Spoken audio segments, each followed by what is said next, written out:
Before you can interact or even deploy a smart contract to Starknet, you must declare it. Declaring is the process of registering a new codebase to Starknet that can act as a blueprint from which instances can be derived. This process of creating an instance from a blueprint is what's known as deploying a smart contract. The process of declaring a new codebase starts by compiling your Cairo smart contract to Sierra on your computer.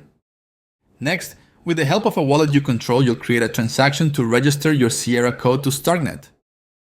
The wallet will then create and send to Starknet a declared transaction that will include the Sierra code of your smart contract. This is the blueprint. The transaction is sent to the sequencer and it's collected by the mempool where it waits to be processed. The sequencer will eventually process your declared transaction and it will compile your Sierra code into CASM, the bytecode of the CairoVM. The big question is, what gets proven out of this process? The answer is nothing. The Cairo compiler is written in Rust, which means that the act of compiling a codebase from Cairo to Sierra or from Sierra to CASM can't be proven. The long-term solution to this problem would be to write the Cairo compiler in Cairo instead of Rust, so compilation could be proven. But we are not there yet. If compilation cannot be proven, at least not yet, how do you know if the sequencer isn't cheating by deriving a false Cairo assembly from your Sierra code? The stopgap solution that Starknet uses today to prevent the sequencer from cheating during the declaration of a new codebase is to provide the hash of your Cairo assembly code while declaring, let the sequencer do its compilation from Sierra to Cairo, and then compare the hashes.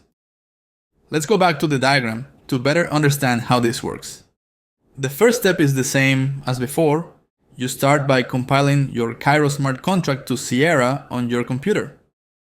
What changes is that now you also perform the second compilation step from Sierra to Cairo assembly and then calculate the hash of that bytecode. Again, with the help of your wallet, you create a declared transaction to send to Starknet the full Sierra code of your program along with the hash of the Cairo assembly. Note that you are not sending the whole Cairo assembly code, only the hash of the program.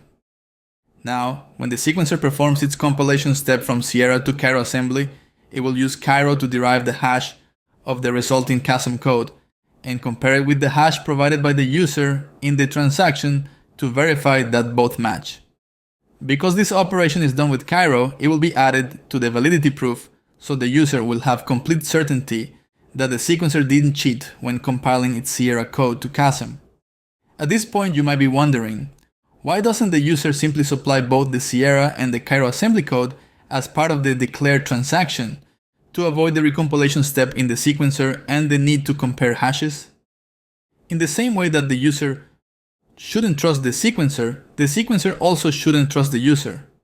A bad actor could submit a tampered version of its Cairo assembly program that can't be proven under certain circumstances, opening the door to denial of service attacks.